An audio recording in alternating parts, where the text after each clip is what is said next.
Good morning student.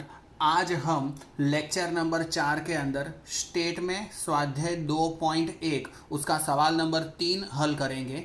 सवाल number 3 में लिखा हुआ है कि ठंडी के दौरान किसी एक दिन अलग अलग 6 शहरों के दैनिक न्यूनतम तापमान, मतलब ठंडी के दिनों में न्यूनतम तापमान और गर्म कपड़ों की बिक्री के बीच के संबंध जानने हेतु निम्न सूचना एकत्रित की गई है। विकीर्ण आकृति की रचना करके हमें दोनों के बीच में सहसंबंध के स्वरूप का क्या करना है, अर्थघटन करना है। जिसके लिए दैनिक न्यूनतम तापमान जो हमें दिया हुआ है वो सेल्सियस में है, जिसको हम x मानेंगे, जो दिया है 12, 20, 8, 5, 15 और 24।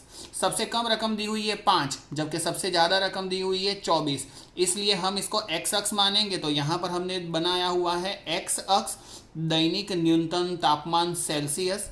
सबसे छोटी संख्या 5 और 24 दोनों के दोनों आ जाए, इसलिए हमने यहाँ पर क्या किया हुआ है, 5-5 का गैप लिया हुआ है। तो 5, 10, 15, 20, 25, 30। प्रमाण माप इस तरीके से क्या आएगा, x अक्ष के ऊपर यहाँ जगह ज़्यादा है इसलिए 2 सेंटीमीटर बराबर 5 सेल्सियस, जबकि गर्म कपड़ों की बिक्री 1000 इकाई में ली हुई है।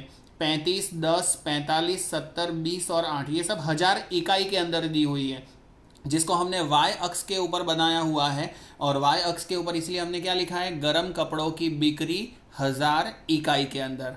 अब यहाँ पर सबसे छोटी अमाउंट कौन सी दी हुई है, 8। सबसे बड़ी अमाउंट कौन सी है, 70। तो यहाँ y अक्ष के ऊपर 8 और 70 दोनों की दोनों संख्या आ जाए, इसलिए हमने 10-10 का गैप लिया है। तो y अक्ष के ऊपर प्रमाण माप क्या लिया है, 1 सेंटीमीटर बराबर 10,000 एकम। इसीलिए यहाँ पर 0, 10, 20, 30, 40, 50, 60, 70 10-10 हज़ार का हमने क्या लिया है, गैप लिया हुआ है। इसी के आधार पर हम सवाल को हल करें तो दैनिक न्यूनतम तापमान x अक्ष के ऊपर 12 है, तो यहाँ पर x अक्ष के ऊपर 12 मतलब 10 से 2 कदम आगे, तो यहाँ पर 12।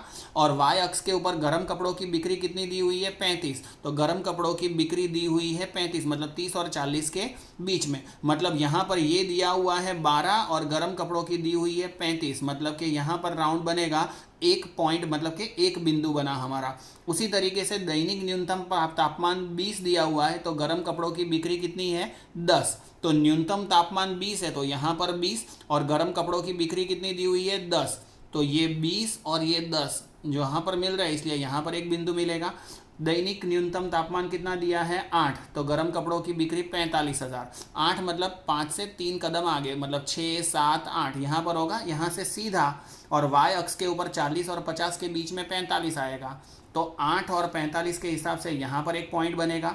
उसी तरीके से x पर 5 है तो y पर कितना है, 70 है। तो x के ऊपर 5 और y के ऊपर 70, तो यहाँ एक पॉइंट बना। x के ऊपर 15 है तो y के ऊपर 20 है, तो x के ऊपर 15 ये रहा और y के ऊपर 20 ये रहा, तो इन दोनों को मिलाकर यहाँ पर एक पॉइंट बनेगा। x के ऊपर 24 है तो y के ऊपर कितना दिया हुआ है, 8 दिया है। तो x के ऊपर 24 मतलब 25 से यहाँ पर, मतलब कि 24 और y के ऊपर 8 मतलब 10 से 2 कदम नीचे 8, तो यहाँ पर पॉइंट बनेगा। अब ये ग्राफ अगर हम देख रहे हैं, ये विकीर्ण आकृति अगर हम देख रहे हैं, तो हमें पता चल रहा है कि यहाँ पर क्या हो रहा है कि राइट साइड से लेफ्ट साइड की ओर ऊपर की तरफ हमारा ग्राफ जा रहा है। और जब भी राइट साइड से लेफ्ट साइड की ओर ऊपर की तरफ हमारा ग्राफ जाता है तो हम बोल सकते हैं कि ऋण सहसंबंध है। परंतु यहाँ पर एक सुरेखा मतलब सीधी लाइन नहीं खींची जा रही है, मतलब कि संपूर्ण ऋण सहसंबंध नहीं है। इसको हम क्या बोलते हैं, आंशिक ऋण सहसंबंध, जिसको हम किस तरीके से लिखेंगे, जिसको हम लिखेंगे विकीर्ण आकृति में से देखा जा सकता है कि सभी बिंदु एक सुरेखा पर नहीं है, एक लाइन पर सारे के सारे बिंदु नहीं थे। यहाँ दैनिक न्यूनतम तापमान और गर्म कपड़ों की बिक्री में होने वाले परिवर्तन एक दूसरे से विरुद्ध दिशा में दिखाई देते हैं, परंतु ये परिवर्तन अचलानुपात में नहीं है, इसलिए समग्र बिंदु एक सुरेखा में नहीं आते हैं। अतः हम कह सकते हैं कि दोनों चलों के बीच में, मतलब कि x और y के बीच में संबंध है, ऋण सहसंबंध है, पर सुरेखा नहीं बनती है। इसलिए कौन सा ऋण सहसंबंध है, आंशिक ऋण सहसंबंध है।